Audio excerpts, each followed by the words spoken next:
In this lesson, I'm going to write a JSP page and deploy it to the server. This is kind of a bare bones approach, so I won't be covering every detail. I'll come back and fill in the other stuff later. This is just a quick run through the mechanics. Now, the server is already running. I've created a working directory named JWork.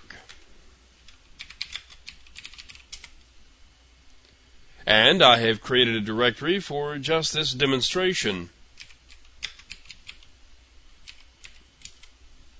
So you won't have to sit there and watch me type. I've already created the source file of the JSP page. Here it is.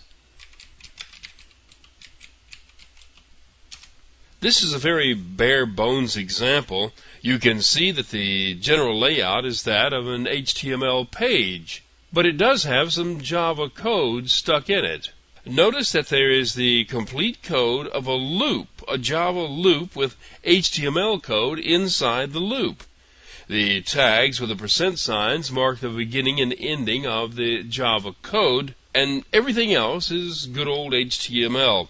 This is the whole idea behind JSP. I'll be showing you more of the mechanics later. Right now, let's deploy this one.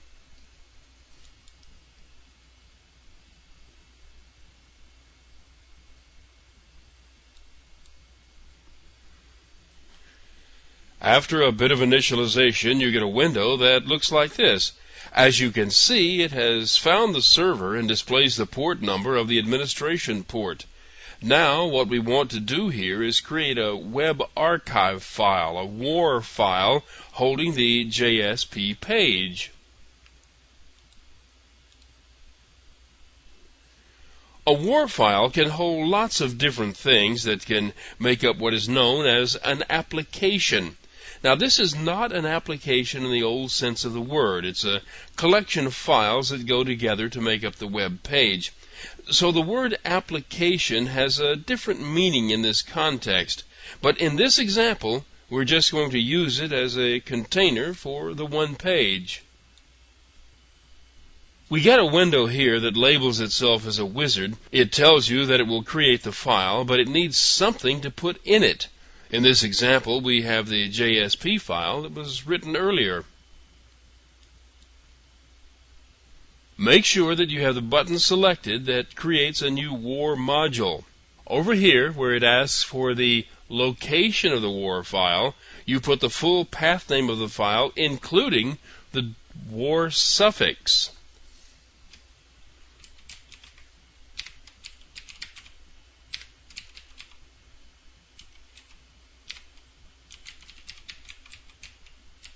Here you enter the file name again, but without the suffix. And here in the context root, you enter the file name again. This is a name that will become part of the URL.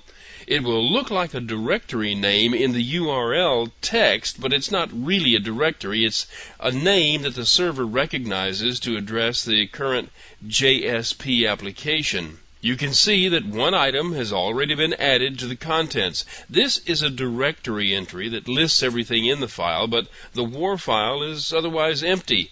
We want to add something new, so we select the button to edit the contents. At the top, you see the directory that holds the file, and at the bottom, the contents of the file itself. You select what you want and click the Add button. Now you see that it's been added to the contents in this window also. Then you go to the next window.